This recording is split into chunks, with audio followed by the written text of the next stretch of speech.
I read some things, let's talk about them.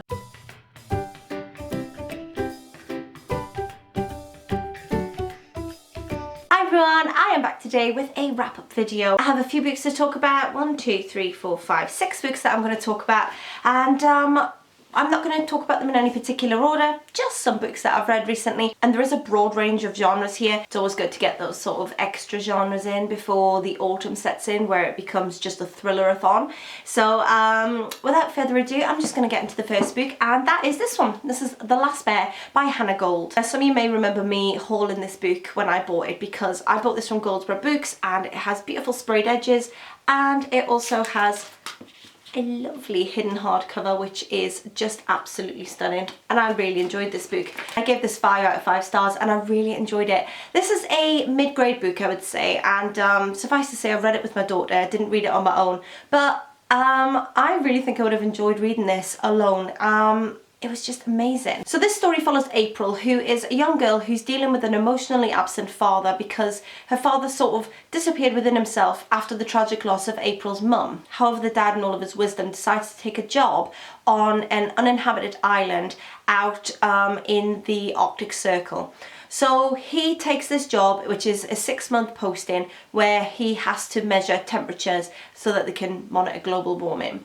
And he decides that he's going to take April to this island. And this island is called Bear Island. But to April's dismay, she discovers that Bear Island does not have any bears on it. In fact, bears haven't lived on Bear Island for quite some time due to melting ice caps. However, they haven't been there long when April starts to spot signs that perhaps Bear Island isn't as free of bears as she may have been told. Sadly for April, the bonding experience of living on this uninhabited island with her dad hasn't turned out to be the bonding experience that she was hoping for after all, because her father is far too engrossed in his work and far too busy to spend any time at all with April, and so she's left entirely to her own devices day in, day out, and she starts to spend it just wandering around the snow on Bear Island until the day that she finds a polar bear, the very last bear on Bear Island. What begins as sort of mutual curiosity and uncertainty develops into a bond that is as unbreakable as it is heartwarming, and both April and Bear will never be the same again. This is a fantastic middle grade read that will just drive home the message of climate change and responsibility as a human race, and about the harsh realities of human impact on the planet.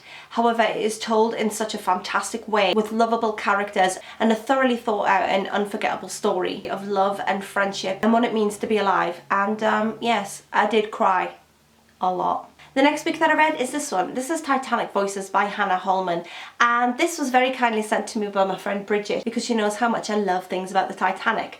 And this is, well, it says on the front, 63 survivors tell their extraordinary stories, and it basically is what it says on the tin. It is a collection of survivor stories from the people who were on the Titanic who lived. Now, I have watched Titanic documentaries, films, and read things about the Titanic since I was a small child. I've been really engrossed in all elements of the Titanic disaster, and yet I still learned new things when I was reading this book. This has a collection of people who are from all different backgrounds, and the different ways in which they tell their tale are quite telling to their class, which I found extremely interesting. There are some tales also within this book that are slightly spun, that basically serves to make the person telling the story come off slightly better, and so there's the element of doubt to whether all of what is said is 100% true, but you get the basic gist of what happened and what occurred on the Titanic in those last fateful hours. Certain elements to these people's stories really surprised me. One of the main parts that really interested me was the fact that I've started to slightly understand why a lot of the lifeboats were lowered away without reaching full capacity. It's always been something that has highly been dramatised within films, and it's always been one of the huge criticisms of how the crew handled the Titanic sinking situation. However, the stories of the survivors make it a little bit more understandable as to why it might have happened, and that was something that I found invaluable in my sort of understanding of the Titanic disaster. So if, like me, you're really interested in the Titanic and all things Titanic related, then you might enjoy this one.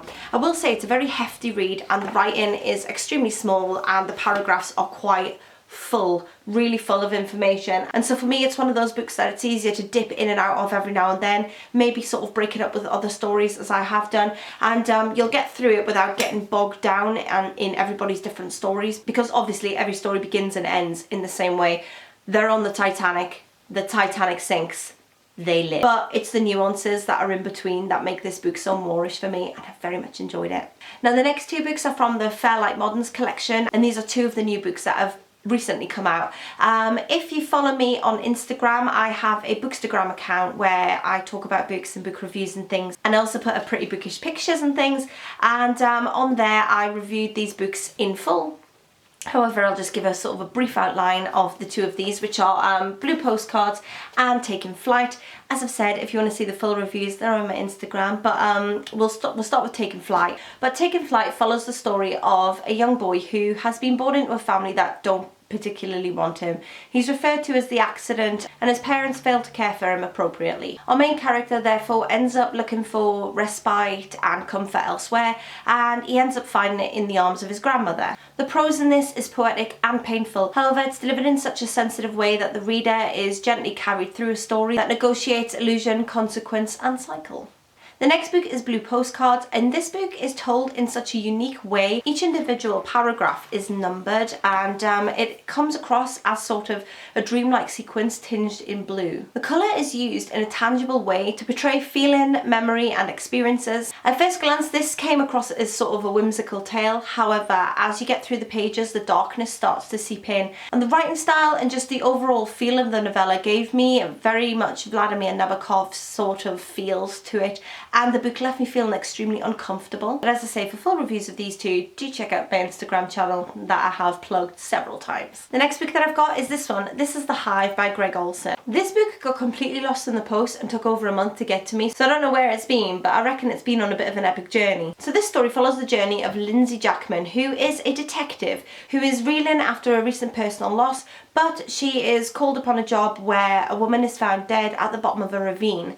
And this woman turns out to be a journalist who was writing an expose, who are led by a beautiful and magnetic wellness guru who insists that she had some sort of divine experience as a child that sort of took her up to a higher level, closer to God and nature, and has allowed her to create a whole range of beauty substances. So she now has an empire of holistic health and beauty, and she is also about propelling women to be the best that they can be with the use of her sort of ideals and natural products. However, there's also a potential murderous back catalogue spreading 20 years in the past. So Marnie's either sort of a divine being or an extremist with a bit of a dodgy past, and the reader gets to come along for the ride. This is a book that throws the readers around as if you're in the inside of a washing machine. There's a list of compulsive point of view characters, there's a duo timeline, and there's also that all important element of cat and mouse. This is an interesting suspenseful thriller that looks at cults and secrets and is told by present and flashback sequences. It was definitely a fun read once I got to grips with who all the individual characters were, and I have to say I haven't read many books that are based upon a cult, and for that I found it a refreshing little subgenre of the thriller section for me. The final book that I've got is a completely different sort of read for me, and it's this one. This is Birth of the Anima, and this is a high fantasy book, and as well you'll know I don't read very much fantasy at all, so to be slipping into a high fantasy, it took me a while to understand what was going on. This is not one of those books that you can read whilst the TV is on and your children are trying to show you different puppet shows and your husband's trying to tell you about his workday, and all the while you're sort of half in and out and reading your book. Anybody else live their life like that, or is that just me? Anyway, this is one of those books that you've really got to put your all into. So for me, my kids were in bed and my husband was out, and then I would read this. So this story follows the Animas. And Animas are sort of a woman-animal hybrid, and collectively they are responsible for reuniting the balance of people with the world, which is a pretty big responsibility. The women are able to communicate with both animals and humans to help them in their quest. However, their quest as the anima seems to have been forced upon them, or they've been tricked into it. It's not really a position anybody seems to have chosen, which opens up a whole new can of worms and doesn't seem to be a main focus of the story. This story is told in multiple timelines of a huge expansive history, all the way up to present day, in sort of this alternate reality. And this jarring timeline is essential in order to show you the past lives of various different animas through their often brief spells in the world. It sort of dips in and out throughout the various women through history, and goes into their powers and very often their extremely brutal ends. This is a book that explores the idea of the power of women and the restoration of the natural world, which is something that I think has been of hot topic recently. However, this explores it in a very high fantasy way, as I've already said. And this is book one of what I think is going to be a 3-part series. I don't know if I'm making that up. It's definitely book one in a forthcoming series, and so not all ends are tied up at the end of this book, which is obviously something that I went into it knowing, but make sure that if you are going to be picking this one up, that you know that this is book one in a series. Oh, and I should mention it was sent to me for review as well. So like I say, that was quite an eclectic mix of books, wasn't it? As usual, let me know if you've read any of them. Let me know if you're going to, and I will speak to you all soon. Bye for now.